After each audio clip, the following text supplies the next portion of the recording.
واقعہ تو یہ ہے کہ مخلوق کے گناہوں کی وجہ سے زمین کی برکتیں سلب کر لی جاتی. اللہ تعالیٰ کا ارشاد ہے سورۃ الاعراف 96.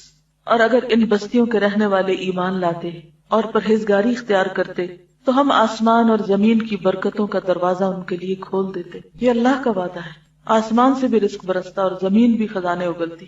مزید ارشاد ہے سورۃ الجن آیت 16 اور 17. اور اگر یہ لوگ سیدھے رستے پر قائم رہتے، یعنی سیدھے رستے کو چھوڑ نہ دیتے، قرآن پڑھ کر قرآن کے تارک نہ ہوتے، تو ہم انہیں پانی کی ریل پیل سے سیراب کرتے، کیونکہ پانی زندگی کی بنیاد ہے، تاکہ برسات کی نعمت میں ہم ان کا امتحان کریں کہ نعمتیں پا کر پھر مزید وہ کیا کرتے ہیں، کیونکہ امتحان تو دونوں طرح ہوتا ہے. گناہوں کے ارتکاب سے بندہ رزق اور روزی سے محروم کر دیا جاتا ہے. پیچھے آپ پڑھ چکے ہیں مسند احمد کی حدیث شریف میں ہے ان روح القدس نفث فی رعی انہ لن تموت نفس حتی تستکمل رزقها فاتقوا اللہ واجملوا فی الطلب فانہ لا ینال ما عند اللہ الا بطاعته. یہاں تک یہ ابن ماجہ کی روایت ہے. اور اگلا حصہ جو ہے یہ مسند شہاب کا اور ضعیف ہے. وَإِنَّ اللَّهَ جَعَلَ الرُّوحَ وَالْفَرْحَ فِي الرَّضَاءِ وَالْيَقِينِ وَجَعَلَ الْهَمَّ وَالْحُزْنَ فِي الشَّكِّ وَالسَّخْطِ. روح القدس نے میرے قلب میں یہ بات القاء فرمائی، یعنی نبی صلی اللہ علیہ وسلم نے فرمایا کہ میرے دل میں یہ بات ڈالی کہ کوئی انسان اس وقت تک نہیں مرے گا جب تک کہ وہ اپنا رزق پورا نہ کر لے. بس تم اللہ تعالیٰ سے ڈرتے رہو اور اچھے طریقے سے اسے طلب کرو، یہ حرام سے نہیں، حلال سے. جو ملنا آپ کو مل کر رہے گا. جلد بازی سے حرام کی طرف مت جاؤ، کیونکہ اللہ تعالیٰ سے جو کچھ مل سکتا ہے اس کی اطاعت ہی سے مل سکتا ہے. اور اللہ تعالیٰ نے رحمت اور فرحت اپنی رضامندی اور یقین ہی میں رکھی ہے، شک اور خفگی میں ہم و حزن کے سوا کچھ نہیں. یہ جو آخری حصہ اگرچہ ضعیف روایت ہے، لیکن ویسے اگر اس بات کو دیکھیں تو بات یہ کہ جو بندہ اللہ سے راضی رہتا ہے اللہ تعالیٰ اس کو راضی کر دیتا ہے، اور جو بندہ اللہ سے ناراض ہوتا ہے، جیسے کہ ایک اور حدیث میں آتا ہے، تو اللہ اس سے ناراض ہو جاتا ہے. یعنی غم اور دکھ کے موقع پر اگر انسان یہ کہے کہ میرے ساتھ ہی ایسا کیوں ہوا، تو یہ اللہ سے ناراض ہونا ہے. اللہ بہتر سمجھتا ہے، زیادہ اچھی طرح جانتا ہے کہ کس کو کیا ملنا چاہیے. اور وہ حدیث قدسی جو امام احمد نے کتاب الزہد میں بیان کی ہے، جس سے پہلے بھی آپ ملاحظہ فرما چکے ہیں، انا اللہ اذا رضیت بارکت ولیس ببرکتی منتہا وَإِذَا غَضِبْتُ لَعَنْتُ وَلَعْنَتِي تُدْرِكُ السَّابِعَ مِنَ الْوَلَدِ. کتاب الزہد امام احمد. میں اللہ ہوں، میں راضی ہو جاؤں تو برکت دیتا ہوں اور میری برکت کی کوئی انتہا نہیں، اور جب میں خفا ہوتا ہوں تو لعنت بھیجتا ہوں اور میری لعنت اس کی 7ویں اولاد تک پہنچتی. اور حقیقت یہ ہے رزق اور عمل کی وسعتیں اس کی کثرت اور فراوانی کی وجہ سے نہیں ہیں، عمر کی زیادتی مہینوں اور برسوں کی کثرت کی وجہ سے نہیں. یعنی عمر کا زیادہ ہونا مہینوں اور سالوں کا زیادہ ہونا نہیں، بلکہ رزق و عمر کی کثرت و وسعت یہ ہے کہ اس میں برکت پیدا ہو، تھوڑے وقت میں انسان زیادہ کام کر لے. آپ دیکھیے کہ آج کل ہر شخص کس بات کی شکایت کرتا ہے؟ ٹائم کم، مصروفیت زیادہ ہے، کام ختم ہی نہیں ہوتا. ہم سب کو اس بات کی دعا کرنی چاہیے کہ اللہ تعالیٰ ہمارے وقت میں برکت ڈالے، کاموں میں برکت ڈالے. بندے کی عمر اس کی مدت زندگی ہے. عمر کیا ہے؟ زندگی کی جو مدت، ٹائم پیریڈ. اور جو شخص اللہ تعالیٰ کو چھوڑ کر کسی دوسری جانب مشغول ہو جائے اس کی زندگی کہاں. اس زندگی سے تو چوپایوں کی زندگی اچھی ہے. انسان کی زندگی تو اسی وقت ہے جب اس کا قلب اور روح زندہ ہو. اصل زندگی دل کی زندگی ہے، اور قلب کی زندگی اس وقت ہے جب وہ اپنی خالق کی معرفت حاصل کرے. کیا کرے؟ اللہ کی معرفت، اس سے محبت کرے اور اس کی عبادت کرے اور اسی کی بارگاہ میں رجوع کرے، اسی کی چوکھٹ پہ سر جھکائے، اسی کے ذکر سے طمانینت اور سکون اور اس کے تقرب سے انس حاصل کرے. جس نے یہ زندگی کھو دی اس نے ہر قسم کی خیر و فلاح کھو دی، چاہے اسے کچھ دنیا بھی مل گئی ہو. یعنی دنیا کی زندگی میں اگر اس کے پاس کچھ نعمتیں ہیں بھی اللہ کی نافرمانی کے باوجود تو یہ زیادہ دن کے لیے نہیں ہے، اس لیے اس میں مت کوئی بھولے. لیکن اس زندگی کے عوض تو ساری دنیا میں مل جائے تو ہیچ ہے. ہیچ کا کیا معنی؟ فقیر. بندہ جس چیز کو بھی کھو بیٹھے اس کا عوض اور بدل ممکن ہے، لیکن اللہ تعالیٰ کو کھو بیٹھنے کا کوئی عوض اور بدل ہی نہیں. فقیر اور محتاج بالذات، غنی بالذات کا بدل، عاجز بالذات، قادر بالذات کا عوض اور مردہ زندے کے برابر کیوں کر ہو سکتا ہے؟ فقیر اور محتاج بالذات یعنی جو اپنی ذات میں فقیر ہے، کون؟ انسان. غنی بالذات جو اپنی ذات میں غنی ہے، کون؟ اللہ. کا بدل یعنی اللہ کو کھو کر کسی انسان کو پا لیا تو کیا ملا؟ کیا حاصل ہوا؟ عاجز بالذات کون؟ انسان. قادر بالذات کون؟ اللہ. اور مردہ زندے کے برابر کیوں کر ہو سکتا ہے؟ مخلوق خالق کا بدل کس طرح ہو سکتی ہے کہ انسان اللہ کو بھول جائے اور بندوں کے پیچھے دوڑتا رہے؟ وہ مخلوق جس کا وجود بالذات نہیں، جس کی کوئی چیز بالذات نہیں یعنی ذاتی نہیں. انسان کی کوئی بھی چیز ذاتی نہیں. کیا ہے؟ ادھاری ہے نا، مستعار ہے. کہاں سے لیے؟ اس ذات کے عوض اور بدلے میں کیوں کر لی جا سکتی ہے جس کا غنا بالذات، جس کی حیات، کمال وجود، رحمت سب کچھ بالذات اور لوازمات ذات میں سے ہے. جو شخص ایک ذرے کا بھی مالک نہیں اس ذات کے بدلے میں کیوں کر لایا جا سکتا ہے جو آسمانوں اور زمینوں کی مالک اور مختار ہے. پھر بھی عورتیں کہتی ہیں کہ اللہ کا حکم کیسے مانے، شوہر ناراض ہوتے ہیں تو اللہ کی جگہ شوہر کو لے آئیں نا. کبھی ماں باپ کا بہانا، کبھی کسی اور بڑے کا بہانا. کوئی بھی انسان جس سے ڈر کر کہ اگر میں نے اس کو ناراض کیا تو اس کا نفع مجھے نہیں ملے گا، اس سے ڈر کر اگر آپ اللہ کو ناراض کرتے ہیں تو بہت گھاٹے کا سودا ہے. کوئی بھی انسان جو آپ کو غلط بات کہتا ہے اور آپ اس کی غلط بات میں ہاں ملاتے ہیں اور اس کو راضی کرنے میں اللہ کو ناراض کر جاتے ہیں، کیا حاصل کیا، کیا کمایا، کیا پایا؟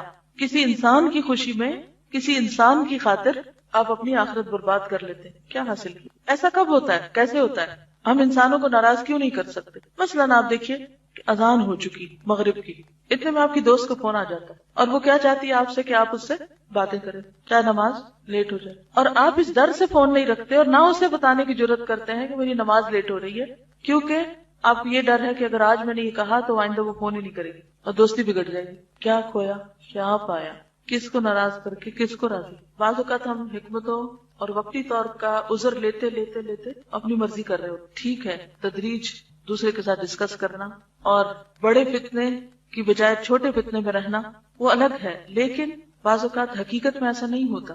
اصل بات ہی کہ ہم اسٹرگل ہی نہیں کرتے کیونکہ ہم خود بھی اسی پہ راضی ہوتے ہیں جو کوئی اور ہمیں کہہ رہا ہوتا ہے اور ہم اس پہ ڈالنا چاہتے ہیں. یعنی بعض عورتیں شوہر کا صرف بہانہ کرتی ہیں اور شوہر کی بلا کو بھی نہیں پتا ہوتا. یعنی بعض تو واقعی سیویئر کیسز ہیں، اس میں تو انسان کو بعض اوقات کافی مشکل ہوتی ہے، لیکن بعض اوقات ہم صرف مرضی اپنی کرنا چاہتے ہیں اور نام اس کا لگاتے تاکہ کل اللہ کے یہاں وہ پکڑا جائے گا، میری تو چھوٹ ہو جائے گی، میں یہاں بھی چھوٹی وہاں بھی چھوٹی، کیا نفع کا سودا ہے. تو کیا اللہ کو نہیں پتا کہ اصل مشکل کہاں ہے، کس کو دھوکہ دے رہے ہیں؟ کئی دفعہ لوگ غلط کام کرنا چاہتے ہیں جا کے کسی سے فتویٰ لے لیتے ہیں اور اس غریب کو یہ بھی نہیں بتاتے کہ اصل بات کیا ہے. اپنی مرضی کا سوال لکھ کے اپنی مرضی کا جواب لیتے ہیں اور پھر اپنے آپ کو مطمئن کر لیتے ہیں کہ وہ فلاں عالم نے کہا تھا کہ ایسا کر لو، اور پھر کیا کہتے ہیں کہ اب ذمہ داری عالم کی ہوگی، ہماری نہیں، ہم چھوٹ گئے. اور عالم بھی کیوں ایسی بات کر رہا ہے؟ عالم کی بھی پکڑ ہے وہاں جہاں وہ بندوں کو راضی کرنے کے لیے حق چھپا رہا ہے. بنی اسرائیل کے علماء کی کیوں شامت آئی؟ کیا کیا تھا انہوں نے؟ وَتَكْتُمُونَ الْحَقَّ وَأَنْتُمْ تَعْلَمُونَ. اصل بات ہی یہی، ہم اندر سے خود کمزور ہوتے ہیں. جس بات پر آپ 100% کنونسڈ ہوں، یقین ہو آپ کا کہ یہ درست ہے، تو دوسرے کو بتانے میں مشکل ہوتی ہے کبھی، لیکن ایسی بھی نہیں کہ آپ حق کنوے نہ کر سکیں. لیکن اگر ہم خود شیکی ہوں، خود شیکی ہیں، خود کنونسڈ نہیں ہے کسی بات پہ، تو ہم اسے کنوے بھی نہیں کر سکتے. معصیت سے رزق اور عمر کی برکتیں اس لیے سلب ہو جاتی ہیں کہ معصیت اور ارباب معصیت پر شیطان مسلط ہو جاتا ہے اور ان پر اس کی حکومت قائم ہو جاتی. اہل عصیان کے تمام دفاتر اس کے پاس ہوتے ہیں. ظاہر ہے شیطان کا قرب جسے بھی ہوگا اس سے برکت سلب کر لی جائے گی. یہی وجہ ہے کہ کھانے پینے، کپڑے پہننے، سواری، جماع وغیرہ مواقع میں بسم اللہ الرحمن الرحیم کہنا شارع نے مشروع فرمایا ہے، کیونکہ ذکر الہی خیر و برکت کا موجب ہے. اس سے شیطان بھاگتا ہے اور حصول برکت کی راہیں کھل جاتی ہیں. اللہ کی برکت کو کوئی چیز روک نہیں سکتی. ہر وہ چیز جو اللہ کے سوا کسی اور کے لیے ہو اس سے برکت چھین لی جاتی. ہر وہ چیز جو اللہ کے سوا کسی اور کے لیے ہو اس سے برکت چھین لی جاتی. کون سی برکت؟ علم، رزق، عمل، اطاعت، عبادت. کیونکہ برکت تو پروردگار عالم ہی کی بارگاہ سے اترتی ہے، ساری برکتیں وہیں سے آتی. اور ہر وہ چیز جو اس کی طرف منسوب و مبارک ہوتی، اس کا نام مبارک ہے، اس کا رسول مبارک ہے، اس کا وہ بندہ مبارک ہے جو ایمان رکھتا ہے، اللہ کی مخلوق کو نفع پہنچاتا ہے. بیت اللہ الحرام مبارک، ملک شام مبارک. سرزمین شام کی برکتوں کا ذکر قرآن حکیم میں 6 آیتوں میں کیا گیا. پس دنیا میں اس کی ذات کے سوا کوئی مبارک نہیں. ہر وہ چیز جو اس سے نسبت نہیں رکھتی، یعنی اس کی محبت اور رضا سے نسبت نہیں رکھتی، اس میں کسی قسم کی برکت نہیں. کوئی کام جو اللہ کی رضا کے خلاف ہو رہا ہو، خواہ وہ شادی کی محفل، خواہ وہ کوئی تعلق، کسی قسم کا لین دین، کوئی برکت نہیں، اس سے کوئی خیر نہیں پھوٹ سکتی. یہ تو ساری کائنات اس کی ربوبیت اور خالقیت سے نسبت رکھتی ہے، لیکن اس کی ربوبیت اور رضامندی کی نسبت نہ ہو تو وہ بے برکت ہے. دنیا کی ہر وہ چیز، خواہ وہ آیان و اشخاص ہو. آیان کون ہوتے ہیں؟ یعنی بڑے بڑے لوگ. خواہ اقوال و گفتار یا اعمال و کردار، جو بھی اللہ سے بعید اور دور ہے اس میں خیر و برکت نہیں. جو چیز اس سے قریب ہوگی بقدر قربت اس میں خیر و برکت ہوگی. جو جتنی قریب اتنی خیر و برکت والی. برکت لعنت کی ضد ہے. بس وہ زمین جس پر اللہ نے لعنت کی، یا وہ آدمی جس پر اس کی لعنت ہو، یا وہ کام جس پر اللہ کی لعنت ہو، خیر و برکت سے دور اور بہت ہی دور ہوگا. وہ چیزیں بھی خیر و برکت سے محروم ہوں گی جن کا ان ملعون چیزوں سے کسی قسم کا تعلق ہوگا۔ اللہ تعالیٰ نے اپنے دشمن ابلیس پر لعنت بھیجی اور اپنی ساری مخلوق سے اسے دور تر پھینک دیا، اس لیے ہر وہ چیز جسے ابلیس سے کسی قسم کی نسبت اور تعلق ہوگا اس پر بقدر نسبت و تعلق لعنت ہوگی۔ ظاہر ہے کہ عمر، رزق، علم اور عمل وغیرہ سے برکتوں کے سلب ہونے میں گناہوں کا بڑا دخل ہے، اور معاصی کے اثرات بہت دور رس ہیں۔ پس وہ وقت جس کے اندر تم اللہ کی نافرمانی کرو، یا وہ مال جس کے ذریعے اللہ کی نافرمانی ہو، یا وہ جسم اور مال، قوت، جاہ و منزلت اور علم و عمل جس کے ذریعے اللہ کی نافرمانی ہوتی ہو، وہ اللہ کے یہاں نافرمانی کرنے والے کے خلاف حجت ہے، اور یہ اس کے حق میں قطعاً مفید نہیں۔ صرف وہی چیز کارآمد ہوگی جو طاعت الہی میں صرف کی جائے۔ یہی وجہ ہے کہ بعض لوگ 100 برس زندہ رہتے ہیں لیکن انہیں بمشکل 20 سال کی عمر نصیب ہوتی۔ بعض کے پاس سونے چاندی کے انبار ہوتے ہیں اور مال و دولت سے ان کے خزانے پر ہوتے ہیں، لیکن در حقیقت اس میں سے 1000 درہم بھی ان کی قسمت میں نہیں ہوتے۔ یہی حال جاہ و منزلت اور علم کا ہے۔ حدیث شریف میں ہے، الدنیا ملعونۃ ملعون ما فیہا الا ذکر اللہ عز وجل وما والاہ او عالم او متعلم۔ ترمذی، ابن ماجہ نے بھی اس کو روایت کیا۔ دنیا ملعون ہے اور جو کچھ اس میں ہے ملعون ہے سوائے ذکر اللہ کے، یا جو اس سے تعلق رکھے، یا عالم یا متعلم، سیکھنے والا یا سکھانے والا۔ ایک اور حدیث میں ہے، ملعونۃ ملعون ما فیہا الا ما کان للہ۔ یہ ترمذی کی روایت یہی ضعیف ہے، مفہوم ملتا جلتا اوپر سے۔ دنیا ملعون ہے اور دنیا میں جو کچھ ہے ملعون ہے سوائے اس کے جو اللہ تعالیٰ کے لیے ہو۔ جو چیز اللہ تعالیٰ کے لیے ہو اسی میں اللہ تعالیٰ کی خیر و برکت ہوا کرتی۔ واللہ المستعان۔ کیا کرنے کی ضرورت؟ اللہ سے مدد مانگی جائے، گناہوں سے بچنے کی کوشش کریں، ایسے لوگوں سے بچیں جو گناہوں کی طرف لے جاتے ہیں، ایسی مجلس اور محفلوں سے بچیں جن میں ایمان محفوظ نہ رہتا ہوں۔ دوست وہ جسے دیکھ کے اللہ یاد آئے تو آپ اپنی دوستیوں کی کرائیٹیریا دیکھ لیں، پہچان کر لیں۔ اصل میں یہ کہ ہم سب کو ڈیسیژن یہ لینا ہے کہ غلط کام نہیں کرنے، کسی کا بھی ساتھ نہیں دینا غلط کاموں میں، چاہے ماں باپ ہوں، بہن بھائی ہوں، دوست ہوں، کوئی بھی۔ نیکی میں تعاون کرنا ہے، برائی میں کسی سے بھی تعاون نہیں کرنا، چاہے کوئی ناراض ہوتا ہے یا راضی۔ اگر کوئی وقتی طور پہ ناراض بھی ہو جائے گا نا اور ہم نے اللہ کو راضی کر لیا تو اللہ اس کو بھی ہم سے راضی کر دے، لیکن اگر اللہ کو ناراض کر کے اس کو راضی کیا تو اللہ بھی ناراض اور اللہ اس کو بھی ہم سے ناراض کر دے گا کسی دن۔ یہ بتائیے کہ جادو کا شرک سے کیا تعلق ہے؟ ہم شرک کا باب پڑھ رہے تھے نا، تو اس کا ذیلی باب ہے جادو، کیا کنیکشن ہے؟ یعنی جادو میں کچھ ایسے اعمال کیے جاتے ہیں جو شرک کے ضمن میں آتے ہیں، جس میں غیر اللہ سے مدد مانگی جاتی ہے، جیسے شیاطین وغیرہ، اور اللہ تعالیٰ کی صفت تصرف جو یعنی کہ اللہ تعالیٰ کی جو قدرت ہے، یہ طاقت ہے مختلف کاموں میں تصرف کی، وہ دوسروں سے منسوخ کر دی جاتی۔ بعض اوقات جادوگر یہ بھی شو کرتے ہیں کہ وہ غیب کا علم جانتے ہیں، اپنے آپ کو نفع و نقصان کا مالک سمجھتے ہیں، یعنی دوسروں کو نفع یا نقصان پہنچانے کا دعویٰ کرتے ہیں کہ ہم جادو کے ذریعے کوئی چیز حاصل کر لیں گے یا پھر کسی کو کوئی نقصان دے سکیں گے، حالانکہ ایسا ممکن نہیں جب تک کہ اللہ تعالیٰ نہ چاہے۔ تو دراصل اس میں بہت سا عقیدے کا بگاڑ ہے۔ جادوگروں کے علاوہ اور کن کے پاس جانا شرک کا سبب بن سکتا ہے؟ کاہن کس کو کہتے ہیں؟ مثلا جو غیب کی خبریں دیتے ہیں، پیشن گوئیاں جو کر رہے ہوتے ہیں۔ پھر غیب کی خبریں دینے والوں میں کون کون شامل ہیں؟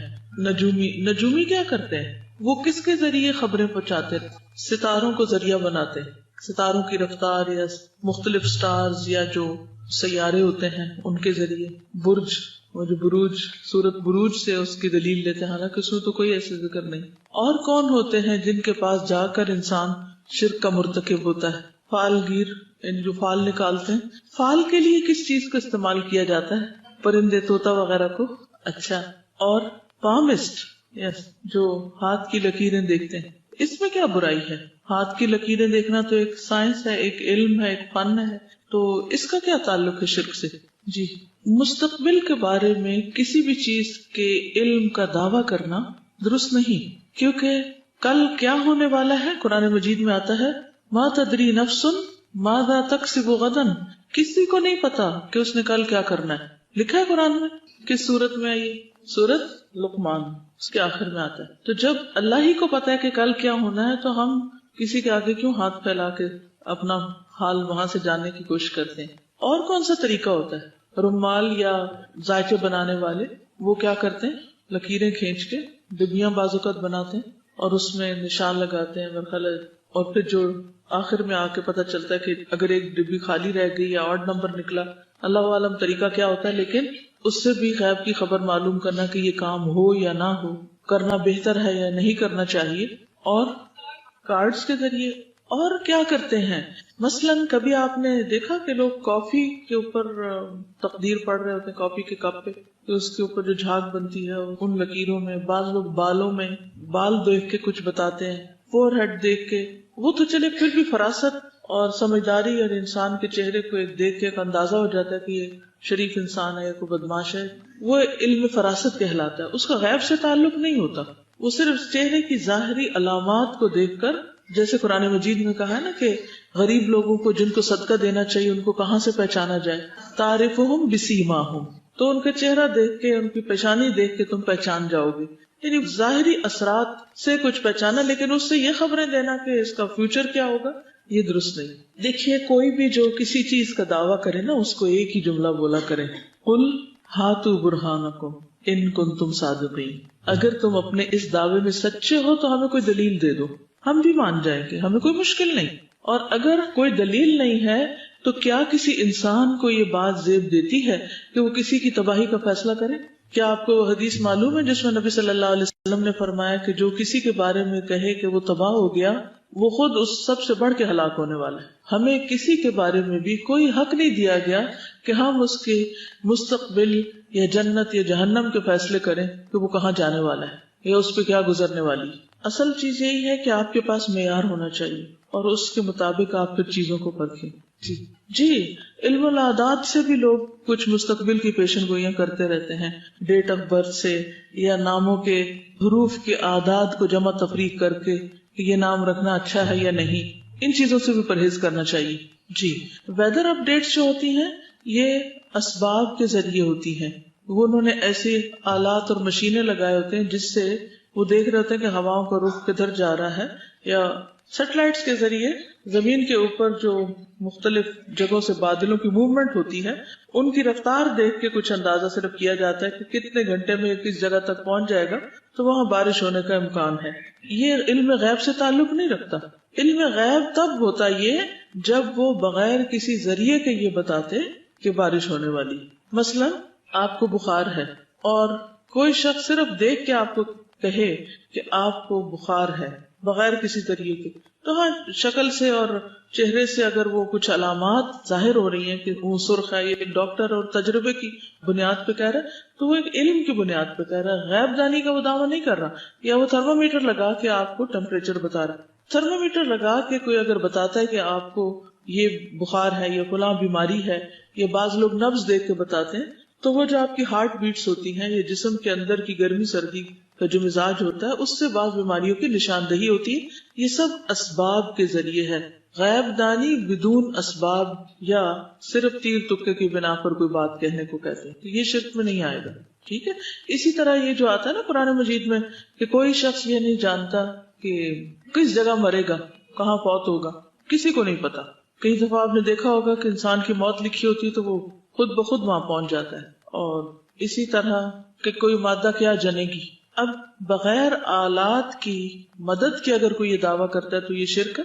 لیکن اگر آلات کے ذریعے کوئی چیز معلوم کرتا ہے تو وہ اندازہ درست بھی ہو سکتا ہے اور نہیں بھی ہو سکتا. جیسے ویدر کی پریڈکشن بعض اوقات درست نہیں ہوتی، وہ صرف ایک اندازہ ہوتا ہے اور وہ ایک ذریعے سے ہوتا ہے، ایک مشین کے ذریعے دیکھ کے بتاتے ہیں. جی مثلاً آپ کسی کو دعا دیتے ہیں، یا اللہ اس شخص کو صحیح کر دے، اللہ اس کو صحت دے، اللہ اس کو صحت، یا اللہ اس کو صحت دے. اب ان الفاظ میں کیا ہے؟ دعا ہے نا، لیکن اردو میں بول رہے ہیں، مانگ اللہ ہی سے رہے ہیں. تو کوئی بھی ایسا لفظ جس میں اللہ ہی کو پکارا جائے، چاہے وہ عربی زبان کا لفظ ہو یا غیر عربی کا، اگر اللہ سے مانگ رہے ہیں تو کوئی حرج نہیں ہے اس میں. ٹھیک ہے. پورا اسرار الفاظ نہیں ہونے چاہیے، دعائیہ الفاظ ہو سکتے. تجربے اور مشاہدے کی بنا پر اگر کسی چیز کا ایک احساس ہو رہا ہو تو ایک اور چیز ہے، وہ سبب ہے. اس میں جس چیز کے اندر ایک سبب ہے وہ تو ٹھیک ہے.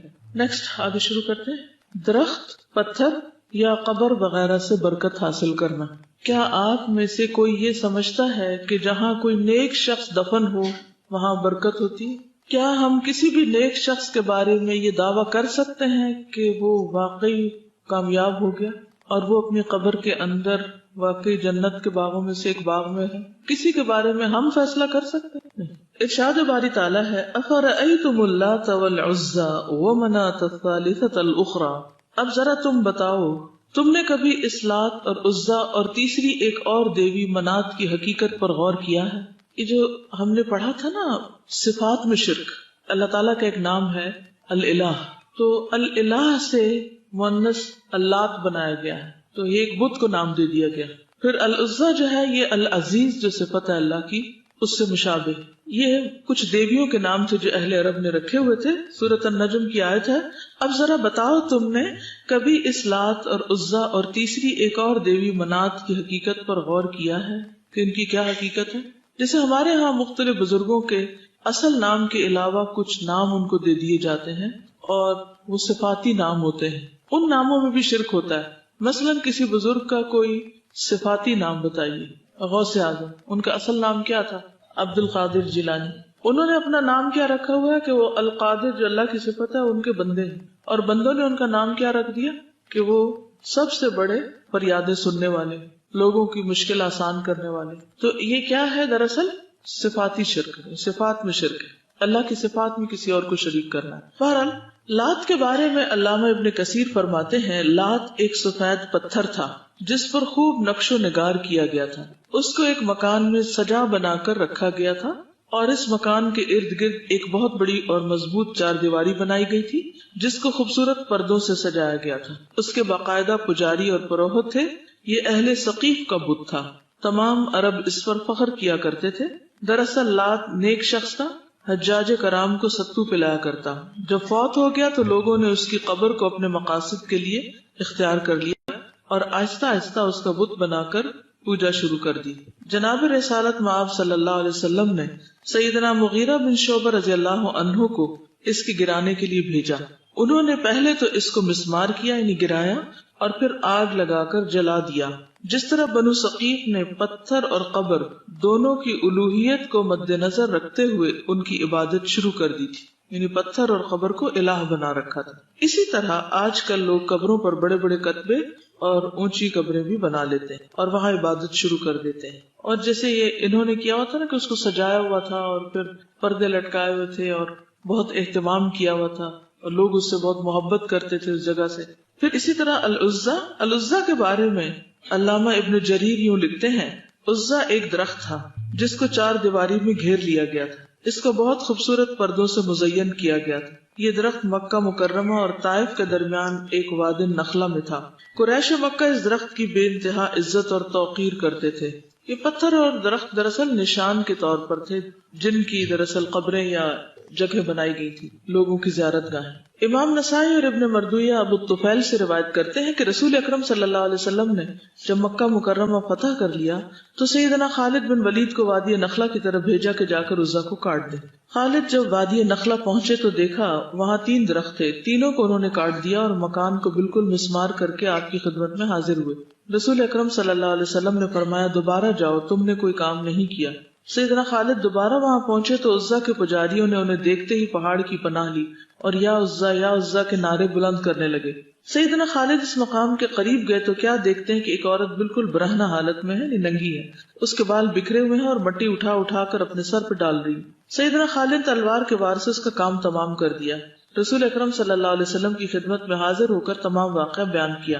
آپ صلی اللہ علیہ وسلم نے فرمایا وہی عورت عزا تھی۔ یہی صورتحال یا اس سے بھی بڑھ کر آج کل اولیاء کی قبروں اور مزاروں پر دکھائی دیتی ہے۔ قبروں مزاروں پر رنگ برنگی پٹیاں، کپڑے، چادریں، چراغاں، عجیب و غریب کرامات کی نسبت اور بجائے عبرت کی جگہ ہونے کے اسے زیارت گاہ میں تبدیل کرنے کا عمل، یہ سب سرگرمیاں بظاہر خوبصورت مگر شرک کا باب کھول کر اس میں داخل کرنے والی۔ منات مکہ اور مدینہ منورہ کے درمیان قدید نامی علاقے میں یا قدید نامی علاقہ میں ایک جگہ مشلل ہے، یہاں منات دیوی کا بت نصب تھا۔ خزاع، اوس اور خزرج تینوں قبیلوں کا یہ مشترک بت تھا۔ یہ تینوں قبیلے اس کی بے حد تعظیم و توقیر کرتے تھے، حتیٰ کہ حج کے لیے احرام بھی یہی سے باندھا کرتے۔ یہاں مشرکین آ کر بطور تبرک جانور ذبح کرتے اور خون گراتے اور بہاتے۔ فتح مکہ کے سال رسول اللہ صلی اللہ علیہ وسلم نے حضرت علی کو اس کو گرانے کے لیے بھیجا، چنانچہ انہوں نے اسے منہدم کر دیا۔ عن ابی واقد اللیثی قال خرجنا مع رسول اللہ صلی اللہ علیہ وسلم الى حنین ونحن حدثاء عہد بکفر وللمشرکین السدرہ یعکفون عندها وینوطون بها اسلحتهم يقال لها ذات انواط فمررنا بالسدرہ فقلنا یا رسول اللہ صلی اللہ علیہ وسلم اجعل لنا ذات انواط كما لهم ذات انواط فقال رسول اللہ صلی اللہ علیہ وسلم اللہ اکبر انها السنن قلتم والذی نفسی بیدی كما قالت بنو اسرائیل لموسیٰ اجعل لنا الہا كما لهم آلہہ قال انکم قوم تجہلون لترکبن سنن من کان قبلکم. ترمذی. ابو واقد اللیثی بیان کرتے ہیں کہ ہم جنگ حنین کے موقع پر رسول اللہ صلی اللہ علیہ وسلم کے ساتھ مقام حنین کی طرف جا رہے تھے. ہمارا زمانہ کفر ابھی نیا نیا گزرا تھا. راستے میں ایک جگہ بیری کا درخت آیا جس کو ذات انوات کہا جاتا تھا. مشرکین اس درخت کے پاس بیٹھنا باعث برکت خیال کرتے تھے اور اپنے ہتھیار بھی اس پر لٹکاتے تھے. ابو واقد فرماتے ہیں کہ چلتے چلتے ہم ایک بیری کے درخت کے پاس سے گزرے تو ہم نے آپ سے عرض کی یا رسول اللہ صلی اللہ علیہ وسلم جیسے ان مشرکین کے لیے ذات انوات ہے ہمارے لیے بھی ایک ذات انوات مقرر کر دیجئے. رسول اللہ صلی اللہ علیہ وسلم نے یہ سن کر اللہ اکبر کہا اور فرمایا بخدا تم بالکل وہی بات کہہ رہے ہو جو بنی اسرائیل نے حضرت موسیٰ سے کہی تھی کہ ہمارے لیے کوئی ایسا معبود بنا دیں جیسے ان لوگوں کے معبود ہیں. تو موسیٰ علیہ السلام نے فرمایا تم بڑی نادانی کی باتیں کرتے ہو. پھر فرمایا تم بھی اگلی امتوں کے طریقہ کار پر چلو گے، یعنی جیسے پہلے قوموں نے یہ کام کی تم بھی کرو. لات و منات کے پجاری ان کی عزت اور توقیر کرتے تھے اور یہ اعتقاد رکھتے تھے کہ ان کے پاس آ کر جانوروں کو ذبح کرنا باعث برکت ہے. ان کے پاس آ کر دعائیں مانگتے اور ان سے امداد چاہتے تھے. اپنی حوائج کی تکمیل کے لیے ان پر اعتماد اور بھروسہ کرتے تھے، ان سے برکت اور سفارش کی امید رکھتے تھے. کیا صالحین کی قبروں پر جا کر تبرک حاصل کرنا جس طرح کے لات و منات کے پجاری کرتے تھے، درختوں اور پتھروں سے برکت حاصل کرنا جیسے عزا اور منات کے پرستاروں کا شیوا تھا، یکساں نوعیت کا شرک نہیں. جو شخص اس دور میں آج کل میں صالحین کی قبروں سے اسی طرح کی توقعات رکھتا ہے یا کسی درخت اور پتھر کی توقیر کرتا ہے یعنی عزت کرتا ہے، ان سے مدد کا طالب ہوتا ہے، وہ بھی گویا مشرکین عرب کا سا عمل کرتا ہے. چنانچہ شجر و حجر یا کسی قبر سے تبرک حاصل کرنے کی نسبت سے دل کو ان کی طرف جھکانا شرک فی العبادات کے زمرے میں آ جاتا ہے، جس سے اپنے آپ کو بچانا ضروری ہے.